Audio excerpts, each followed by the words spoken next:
Hey guys, what's going on? It is Dog with a Vlog coming at you with a brand new video back at the old stomping grounds. As you can see, if you're an OG to the channel, then you recognize this place as where some of my greatest videos have been filmed. But I'm here bringing you guys a brand new review, and this is a Yeezy review, baby. We got our first pair of Yeezys. Woo, doggy! I'm very excited, but we've got this first pair of Yeezys that I'm going to unbox for you. So first of all, classic Adidas box. No crazy Yeezy box. So I'm pretty excited. I actually got these from Yeezy Supply for retail on release day. I didn't think I was gonna get them, but I saw them. I was like, I'd like to have those. I clicked on the Yeezy Supply link. They still have a full-size run. I threw them into my cart, and I thought maybe it was like gonna lag out on me, but I got them. It gave me a notification. I had to pay $20 for shipping. Probably because for some unholy fucking reason, they shipped it in this huge ass box. Look at the comparison. What's the point? You could have put two Yeezys in here. Why the fuck are you shipping it in these? At this point, honestly, like in 2018, if shipping's not free, meh, yeah, y'all are a shit company as far as I'm concerned. Let's go ahead and take a look at the shoe. Obviously, this is in the black colorway. I'm a little bit nervous. It seems like people haven't really been going ape shit over these in the way that they have over other Powerphase models. Ooh, yeah, these aren't bad in person, actually.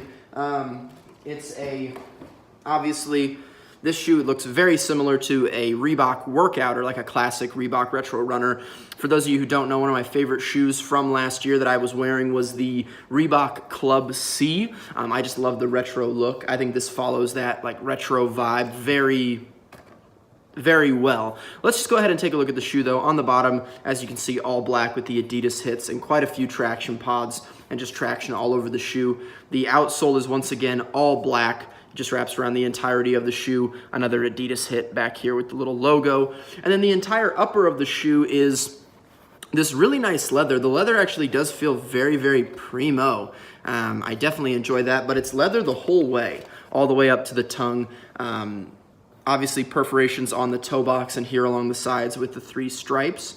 And then you have Calabasas in gold, and it says Adidas here in green with the red leaf, which I think is a super dope look. No branding or anything on the tongue or on the back tab. A lot of Adidas models will put an Adidas logo here, or just maybe Kanye's face right here. I don't know. On the inside, we've got this nice cushiony, well, okay, I'm full of shit. This is about as cushiony as toilet paper.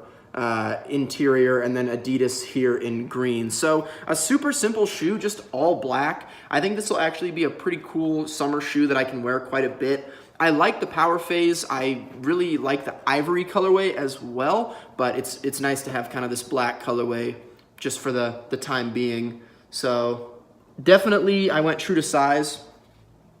On these, so hopefully they do fit, they do work for me. I'm not sure if you guys got the shoe. Definitely let me know if you did, and if you wanted to pick up the shoe. I've been seeing restocks all over. I don't think, like I said, people were really feeling these in the way that Adidas was hoping. So if it isn't a shoe that you're wanting to get, then I would definitely recommend getting it. I love the shoe, and I hope that more Powerphase colorways can come out that I can pick up. I like the monochromatic look they're going for with these, and yeah, I dig them. But like I said, my name is Dog with a Vlog, and I will talk to you guys super soon, and